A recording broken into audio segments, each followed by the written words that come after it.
Good morning friends, welcome to the prelims booster session. आज का हमारा पहला टॉपिक है अमेंडमेंट्स इन मेट्रोलॉजी लॉ। तो ये आपके गवर्नेंस के टॉपिक के लिए इंपॉर्टेंट है। तो रिसेंटली गवर्नमेंट ने जो है आपके लीगल मेट्रोलॉजी रूल्स में जो है अमेंडमेंट जो है वो कर दी है, जिससे क्या होगा कि पहले जो आपके डायरेक्टर होते थे कंपनीज़ के, उनको जो ऑफिसर्स हैं वो प्रोसिक्यूट कर सकते थे इवन छोटे मोटे ऑफेंसेस के लिए भी। अगर वो वेट्स और मेजर्स में उनके प्रोडक्ट्स में कोई गड़बड़ी दिखती थी, छोटे मोटे ऑफेंसेस होते थे, उस केस में सीधा डायरेक्टर ऑफ कंपनीज़ के ऊपर भी जो है आपके सरकारी ऑफिसर्स जो है वो उनको प्रोसिक्यूट कर पाते थे।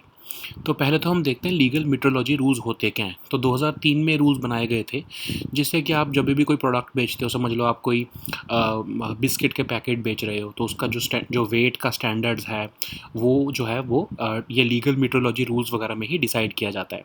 ठीक है।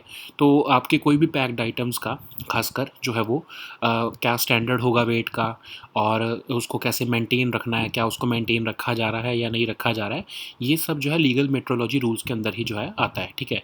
तो इनके स्टैंडर्ड्स को, वेट्स और मेजर्स के स्टैंडर्ड्स को एस्टैब्लिश करना यूनियन लिस्ट के अंदर आता है, और उसको एनफोर्स करना उन लॉज को, उसके लिए जो है कंकरेंट लिस्ट में जो है सब्जेक्ट आता है। तो मतलब स्टेट और सेंटर दोनों इसके हिसाब से लॉज बना सकते हैं।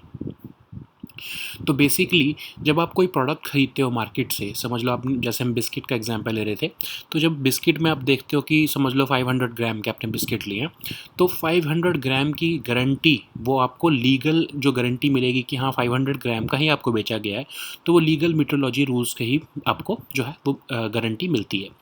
तो उसके अंदर कुछ प्रोविजंस भी 2011 के जो रूल्स हैं उसमें कुछ प्रोविजंस भी हैं, जैसे कि आपके कहा गया है कि जो नेम और एड्रेस है मैन्युफैक्चरर और पैकर का या इंपोर्टर का, उसको क्लियरली बताना है आपको। कंट्री ऑफ ओरिजिन बताना है कि कहाँ से प्रोडक्ट बनकर आया है, उसका कॉमन या जेनरिक नेम भी बताना पड़ेगा, month year of manufacture and so on. ठीक है। एमआरपी भी बतानी ज़रूरी होती है। एक ही एरिया होता है प्रिंसिपल डिस्प्ले पैनल, जहाँ पर आपको सारी जो है इन्फॉर्मेशन ग्रुप करके देनी पड़ती है उस प्रोडक्ट की पैकेजिंग के ऊपर। तो कैसी पैकेजिंग जो है पे इन्फॉर्मेशन, कौन कौन सी पैकेजिंग में इन्फॉर्मेशन देनी पड़ेगी, एमआरपी बताना पड़ता है, मंथ ऑफ एक्सपायरी बताना पड़ता है, ये सारा कुछ जो है प्रोसीजर आपका लीगल मेट्रोलॉजी रूल्स में ही जो है वो आता है। ठीक है। सो क्योंकि कंज्यूमर्स का राइट टू बी इन्फॉर्म्ड होता है, इसलिए लीगल मेट्रोलॉजी रूल्स जो है वो इंपॉर्टेंट होते हैं। लेकिन अब जो न्यू अमेंडमेंट है वो कैसे इन जो है प्रोविजंस को थोड़ा रिलैक्स कर रही है, बिकॉज जैसे मैंने आपको बताया कि अभी क्या होता है कि जो आपके डायरेक्टर ऑफ कंपनीज होते हैं उनको डायरेक्टली जो है आपके सरकारी ऑफिसर जो लीगल मेट्रोलॉजी रूल्स को एनफोर्स कर रहे हैं, वो डायरेक्टली उनको प्रोसिक्यूट कर देते हैं फॉर माइनर ऑफेंसेस ऑल्सो। ठीक है। लेकिन अब उसके लिए जो है गवर्नमेंट जो है वो कह रही है कि सेक्शन 49 लेकर आ रही है, जिसमें क्या होगा कि जो डायरेक्टर्स हैं वो किसी और को नॉमिनेट कर पाएंगे on behalf of the company, और अगर कभी किसी को प्रोसिक्यूट करना हो तो ऑफ कोर्स जो है जो ऑफिसर्स हैं वो उन पर्सनस, उन नॉमिनेटेड पर्सनस को प्रोसिक्यूट कर पाएंगे। तो क्यों लेके आई जा रही है अमेंडमेंट, ऑफ कोर्स ताकि कंट्री में इंस्पेक्टर राज खत्म हो, क्योंकि ये जो ऑफिसर्स हैं वो डायरेक्टली डायरेक्टर्स को पहले पकड़ रहे हैं। ठीक है। इससे होगा क्या, ईज़ ऑफ डूइंग बिजनेस होगी, इन्वेस्टर्स को की हरासमेंट खत्म हो जाएगी, है ना। जो छोटी मोटे ऑफेंसेस है उसके लिए आपको डायरेक्टली डायरेक्टर को पकड़ने की ज़रूरत थोड़ी है, किसी भी ऑफेंस के लिए, या आपको डायरेक्टली ओनर को थोड़ी पकड़ोगे। ठीक है। तो इससे कंप्लायंस बर्डन भी थोड़ा ईज होगा। सो नेक्स्ट हमारा टॉपिक है पोल प्रोमिसेस ऑन फ्रीबीज। पॉलिटी के लिए टॉपिक इंपॉर्टेंट है।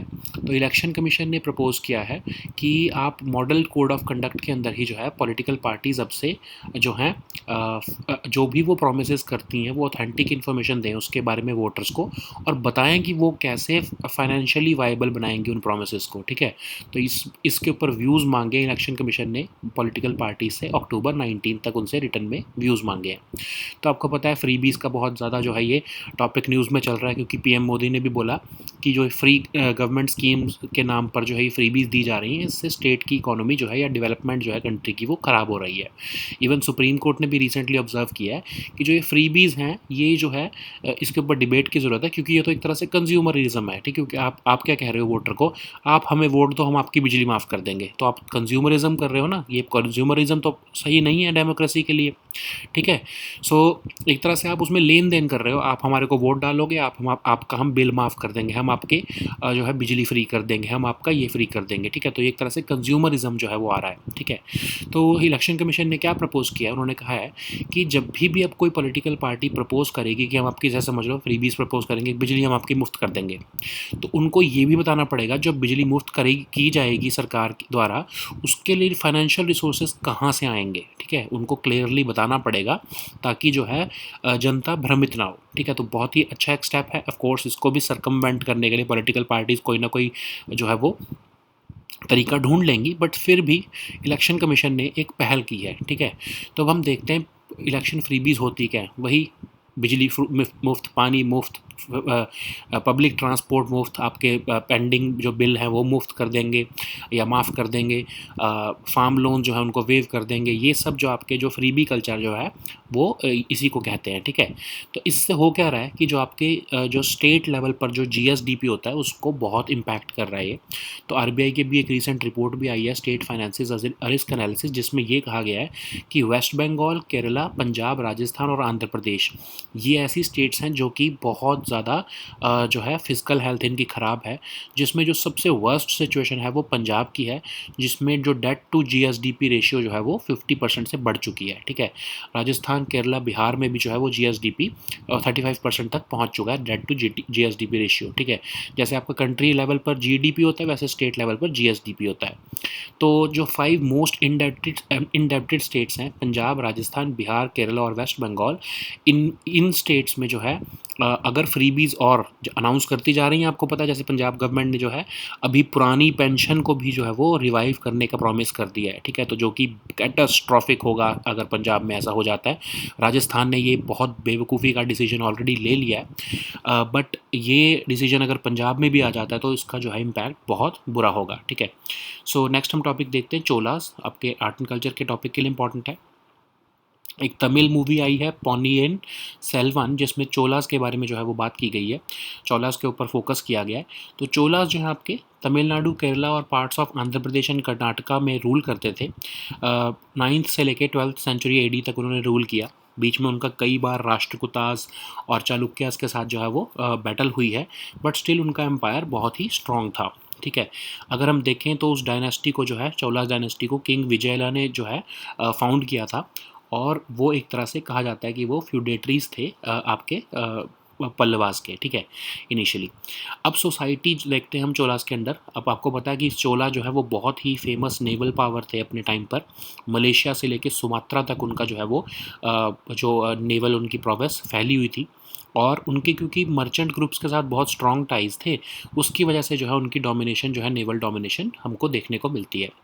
उनके में भी ऑफ कोर्स सक्सेशन वॉर्स थी, लेकिन फिर भी जो है राष्ट्रकूटास को वो टाइमली उन्होंने उनको राष्ट्रकूटास ने उनको डिफीट किया, फिर भी वो जो है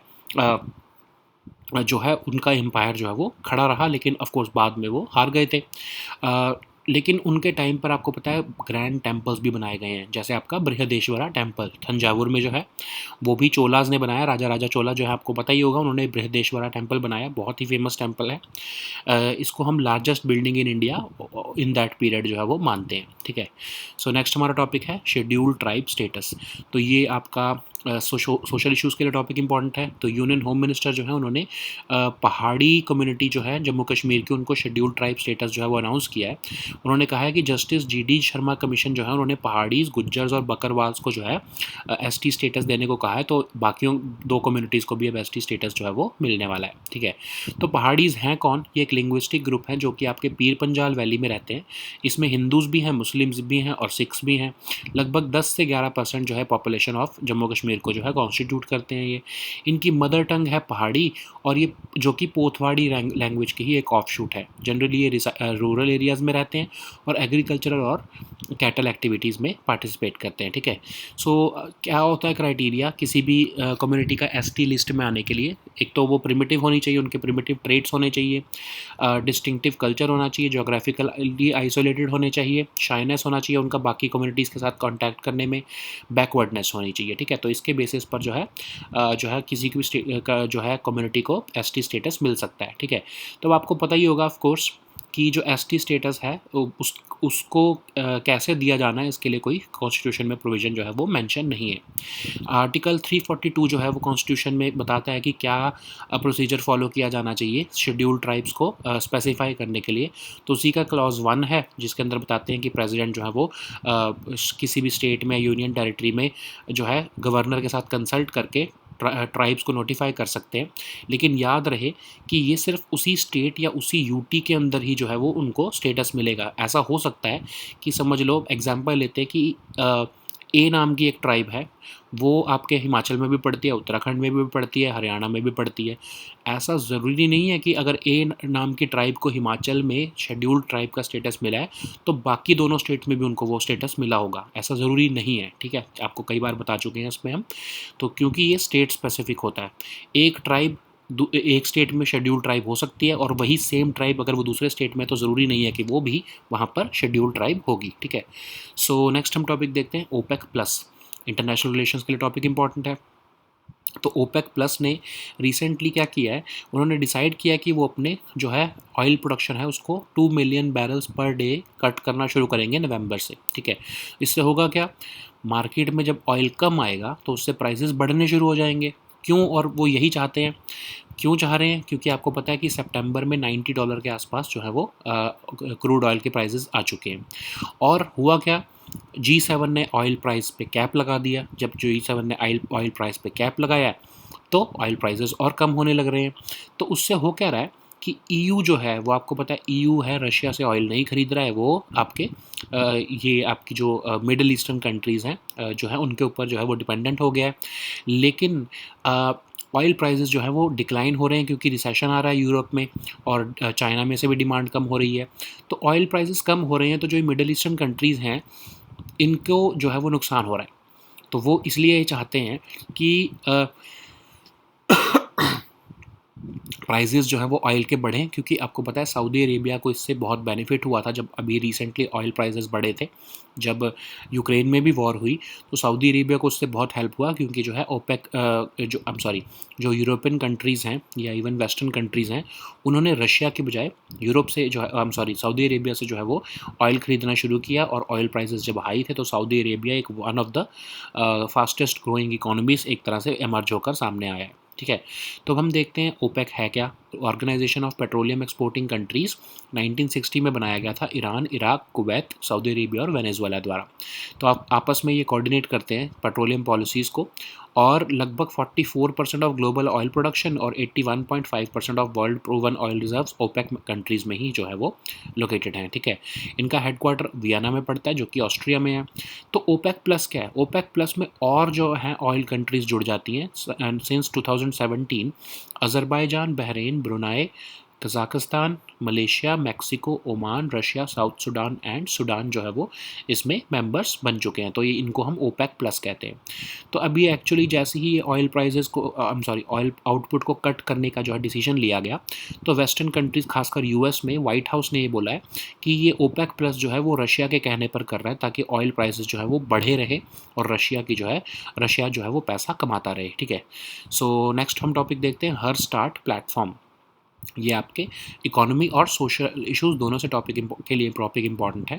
तो प्रेसिडेंट द्रौपदी मुर्मू जी जो है उन्होंने हर स्टार्ट प्लेटफॉर्म जो है वो Gujarat university for women entrepreneurs के बिहाफ पर लॉन्च किया है।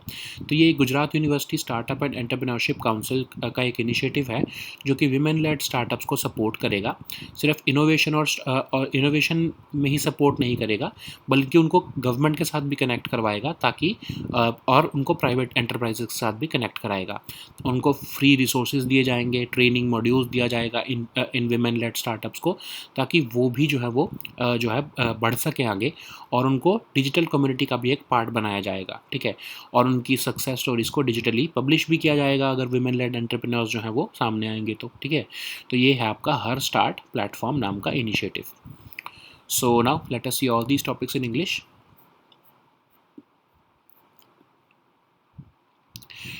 So the first topic is amendments in metrology law.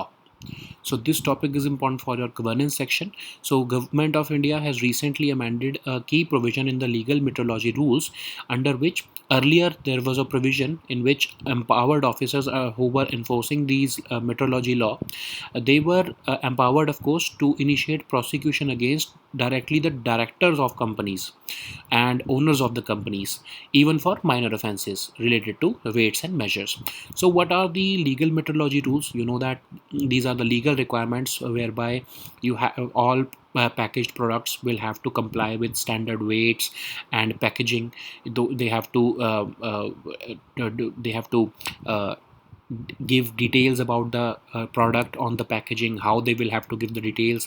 All these are decided by these legal metrology rules. Okay, so basically it is giving a guarantee, a public guarantee, that the product that has been provided to them has the certain weight which is mentioned on the product, and it also gives security and accuracy of weighments and measurements. Okay, so establishment of these standards are done by the union government, and because it is a part of the union list, but enforcement of such laws falls under concurrent list, so both states and center both can make laws on this subject.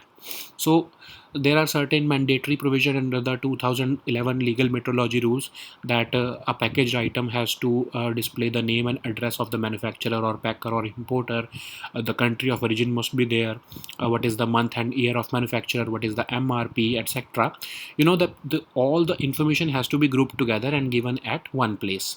Also, the because the consumers have a right to be informed, so the principal display panel here means, of course, total surface area. So the consumers have a right to be informed.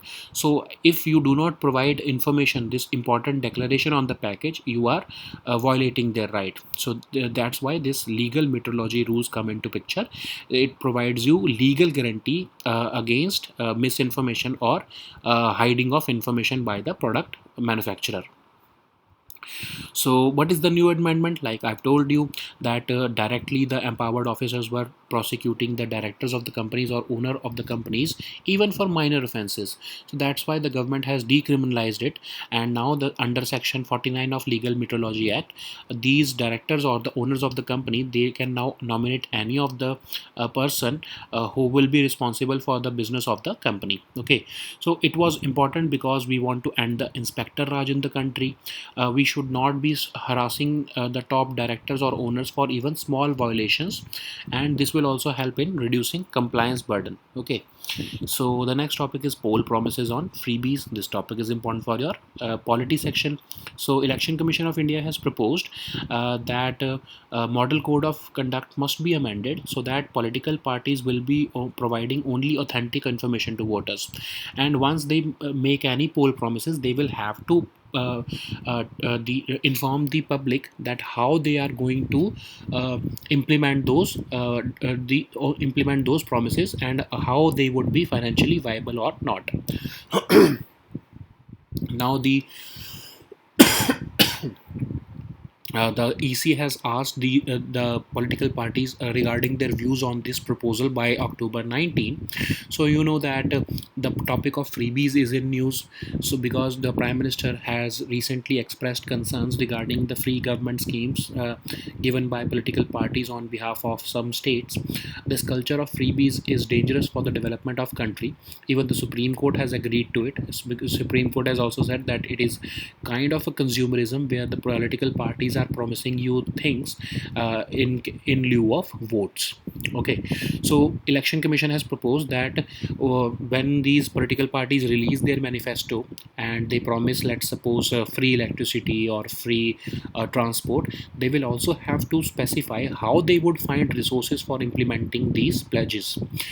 They will also have to specify the estimated impact or on financial stability, and they will have to also tell in advance regarding the number of beneficiaries who would be benefit by that scheme which is being promised by the political parties. So you know what is freebies, these provisions for free electricity, free water, free public transport. You know that some parties, of course, are banking on only these freebies to survive in the current politics. So the expenditure on freebies is ranging from 0.1 to 2.7% of GSDP for different states if we look at the larger picture. But a recent RBI report has said that West Bengal, Kerala, Punjab, Rajasthan, and Andhra Pradesh, they are crossing all the limits. If we look at Punjab, it is the worst hit state because its debt to GSDP ratio. At the national level, we have this GDP, but at the state level, we have this GSDP, and their debt to GSDP ratio has already crossed 50% in 2021 and 2022, while Rajasthan, Kerala, and Bihar, they are reaching 35% of debt to GSDP ratio. So you know that Rajasthan has recently announced going back to the pension schemes of the old pension scheme, which would take about 56% of entire state revenues in just salary and pensions. So just 44% of the money would be left for developmental activities. So it means you know that we were already discussing about it earlier also, that 10 lakh families in Rajasthan would be mopping up 70 to 80% of states revenues, while the rest of the people would be left with the remaining amount. Okay, so that would be of course an inequality, and these freebies they are not just taking the toll on the state economy, but it is also creating inequality. Okay, so these are the five most indebted states: Punjab, Rajasthan, Bihar, Kerala, and West Bengal. They need to mend their ways, otherwise they are going in the Sri Lankan direction. So anyways, the next topic is Cholas. This topic is important for your art and culture section. So recently a Tamil movie, Ponniyin Selvan, has been released, and it has put focus on Cholas. So you know that Cholas were present in present day uh, Tamil Nadu, Kerala, and parts of Andhra Pradesh and Karnataka. So they ruled between 9th to 12th century AD, and they were defeated by the Rashtrakutas of the Deccans, and they also defeated Chalukyas of Andhra Pradesh region. This dynasty was founded by King Vijayala, who was a feudatory of the Pallavas, and you know that the most famous thing about Cholas is their naval power.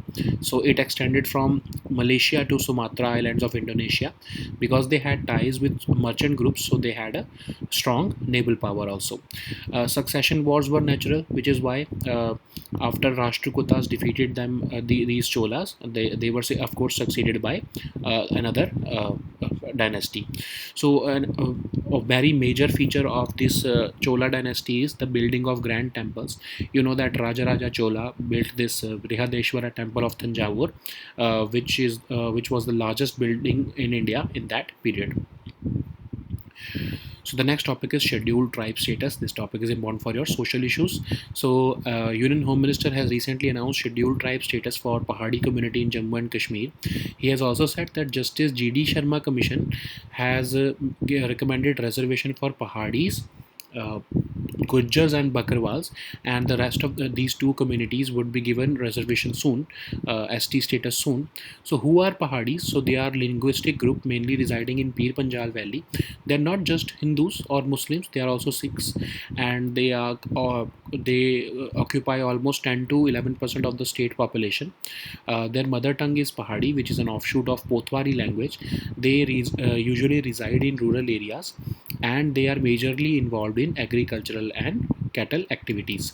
So you know that what is the criteria for inclusion of any tribe into scheduled tribe list? So they must be showing some primitive traits, they must be having a distinctive culture, they must be geographically isolated, they would be having shyness of contact with other community members, and they must be backward.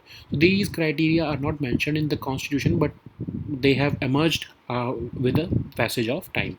So Article 342 prescribes the procedure which has to be followed in the specification of scheduled tribes. Under clause 1 of Article 342, the president can with after the consultation with the governor of that any state or UT, may notify tribes or tribal communities as scheduled tribes. But you remember that these tribes would only get the tribe status in that particular state or union territory only. Okay, so it does not mean that if a tribe is present in, let's suppose, 10 states, uh, it is possible that that particular tribe may be enjoying scheduled tribe status in only a few states, because that depends upon the state or UT in which the which has decided to give scheduled tribe status in consultation with the union government. Okay, so the next topic is OPEC plus. This topic is important for your international relations. So recently, OPEC Plus has decided that they would be cutting oil production by 12 million barrels per day from November 2022. So why they are slashing oil prices? Because you know that oil prices are declining now. They have reached $90 per barrel in September. That's what is concerning for these oil-producing countries. Saudi Arabia has had made fortunes during this period of high oil prices, but because of a faltering global economy, they do not want these prices to fall anymore. That's why they are cutting down the output, because with the reduced supply, the prices of oil would increase. Okay, so recently also, in retaliation, the White House, or you can say the US president, has said that these OPEC plus countries are working on behalf of the Russian government, because they are cutting oil supply so that oil prices would increase and Russia would be able to fund its war in Ukraine. Okay, so what is OPEC? So OPEC is the Organization of Petroleum Exporting Countries. It was founded in 1960 by Iran, Iraq, Kuwait, Saudi Arabia, and Venezuela, and they aim to coordinate and unify their petroleum policies, and they currently hold almost 44% of global oil production and 81.5 of global oil reserves. It is headquartered in Vienna, that is in Austria. What is OPEC plus? So since 2017, more countries are cooperating with OPEC. So now these more countries are Azerbaijan, Bahrain, Brunei, Kazakhstan, Malaysia, Mexico, Oman, Russia, South Sudan, and Sudan. So once they start cooperating with OPEC countries, that's why this new grouping has become OPEC plus. Okay, so the next topic is Her Start platform. This topic is important for your economy and social issues section. So President Draupadi Murmu has recently launched this platform, Her Start, which is a startup platform of Gujarat University for women entrepreneurs. So basically, it's an initiative of Gujarat University Startup and Entrepreneurship Council, so that women-led startups can be supported. The aim is not just to boost innovation in them, but also to connect them with government as well as private enterprises. Through this platform, free resources and training modules will be given to them, free of cost. To these aspiring women entrepreneurs, once they succeed, a digital community would be built, and their success stories would also be spread through this digital publication. Okay, so these were our topics for today. We'll meet next time with new topics. Until then, goodbye and take care.